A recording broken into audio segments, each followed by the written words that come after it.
This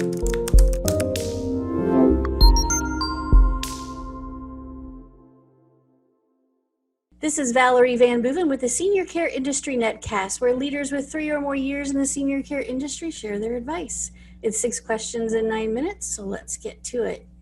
In a few sentences, tell us who you are and what you do. Hi, Val. I'm Anthony Cirillo. I'm a health caregiving and aging expert, and I fell in love with seniors through my singing career, which was a semi-professional career in nightclubs. And I got out of that and started going singing in senior communities. Essentially what I do now, because I've rebranded it thousands of times, I connect people and companies to other people, products, and services. I also have my own set of caregiving products as well. I'm a media expert. I write for U.S. News and World Report monthly, as well as 60andMe, and I'm on the local version of the Charlotte Today show as well every month. Also a professional speaker and consultant in the industry. And just to end it, I'm on the Nationwide Financial and National Council on Aging, Health, and Wellness Roundtable and the Bank of America Elder Care Policy Roundtable. Blah. There you go. Man, you're very busy. You're busy doing all these things. That's awesome. All right. Well, for the main stuff that you do all the time, what is the best thing about doing what you do? You serve seniors, caregivers, and professionals. So what's the best thing about what you do? Well, I think the best thing about what I do, and again, my career spans, we won't want to say how many years, but my career spans a long time, and it started out in hospital marketing. And, you know, that sounds great, and it was, but you don't touch anybody that way. You indirectly are trying to influence people. But you know what we do in senior living, even if you're on the periphery, some way or another, you're touching people. And so for me, it's the purpose of it all. You know, like I said, my earlier career was hospital marketing. When I finally went up to New York, I took a job with a healthcare company and on Wall Street, and I was out in the boroughs of New York every day serving seniors. I would stage the events, go to the events, and of course, because I was a singer, I would become the MC and DJ and the singer. And if your name is Cirillo and you sing Sinatra, you know, it's golden. So, you know, it's not until I started using my musical talents in senior living that I really get that fulfillment factor. And so, you know, to me, it's just, you know, when I'm sharing information, whatever venue I'm in, speaking, TV, social media,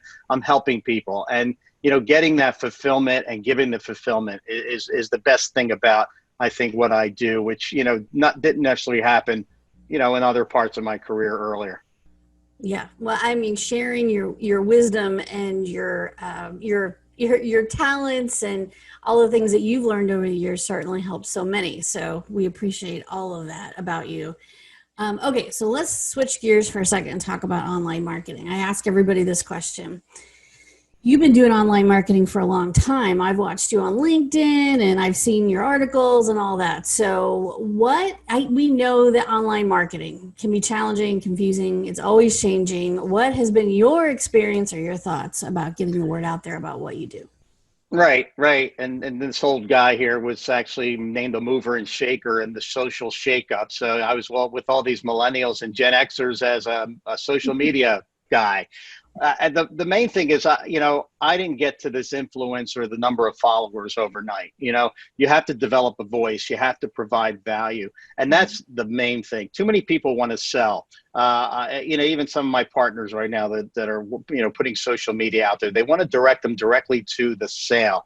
And to me, as you know, when you watch my stuff, I provide value. I'm going to put an interesting article up there, something that's going to have you do something that's going to brighten your day or educate you some way. And then if you want to know more, you know, well, here I am. And so, you know, I think that's the main thing is to provide value. You know, my platform, that's the other thing is over the years, I call it educated aging, that people should prepare for aging sooner in life, physically, financially, emotionally. And that's what I provide every time I'm trying to put something out there. I also automate, and I think that's important for people. I use Hootsuite.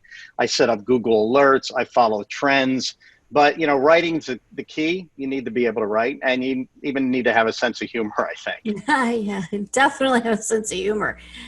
Yeah. So, and you're right. Pick your platform. I mean, if, you know, we can be all over the place and we can be in too many places and try to stretch ourselves too thin. So I think picking your platform and providing value is definitely the key. like for instance, we do this show. It's kind of a passion of mine. It's kind of a, outside of my core business. But I love it because we get to talk to so many different people across the country. And this is not selling anything. There's no fee to be on the show. This is just pure letting other people share their wisdom with the rest of Sure. us in the senior care industry. And I think that's exactly right.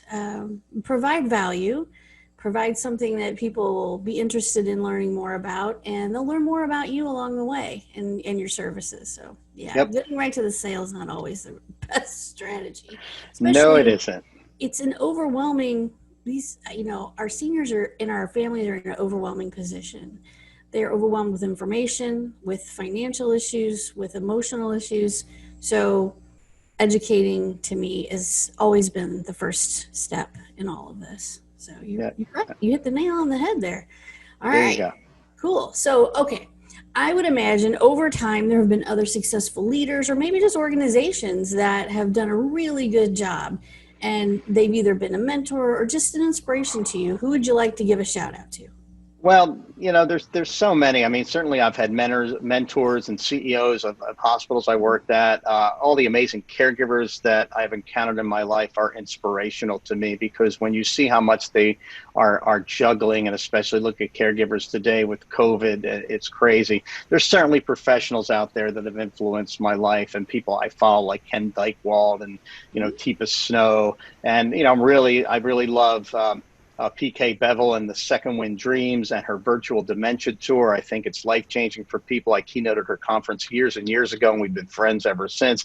I have to tell you, even just the inspiration I got going to a prep school in Philadelphia that basically made you feel you can do everything and anything in life has served me well. And it's interesting. I've been in touch with a lot of my classmates over over Facebook, and even gotten together with them over the years, and just amazing to see how everybody's done because we had that foundation.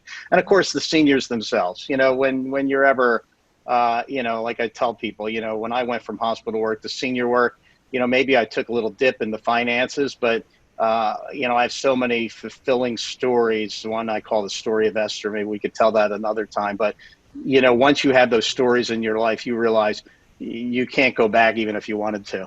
That's right. Yeah. Yeah. Our seniors are so full of good information, and I love the stories. And most of the folks we talk to really, they say, hey, listen, because they have such great stories. Their lives aren't the way they present to you today. Their lives were something different. And as a Gen Xer myself, I know that our boomers definitely are tougher than we are. Yeah. they're they're a tough group. They live through a lot of stuff. So awesome. Yeah, their stories are amazing. All right. What piece of advice would you give other senior care providers or any senior care provider? Well, I think the big one is be transparent. Navigating senior living is hard enough. I think the key to exceptional experience is trust and communication. I helped start in some way the patient experience movement in hospitals, and I almost rue the fact that now we've created more layers of bureaucracy. When at the bottom line with all this, if you create a better experience, communication and empathy are key. I think that's why so many care providers right now are in so much trouble in COVID. I think the ones who are coping well are the ones who just laid it out frankly. We have these cases, or somebody has passed here, or whatever it is. Here's the deal. This is what it is, as opposed to then getting caught later. And I think that just, again, undermines trust. And, it's going to be word of mouth, and who's going to go there in the future. So the industry is being decimated from a brand standpoint, not just from COVID, frankly. So I think that's, transparency, communication, empathy. I think, a lot of these core things, we try to make it too complicated. Yeah, yeah, yeah. Transparency is so key. Absolutely. It's just not worth it because at the end of the day, somebody's going to find out about something if you're not transparent. So just, you know what? We're all doing the best we can. Yes, Nobody we are. is trying to hold back anything necessarily. Okay.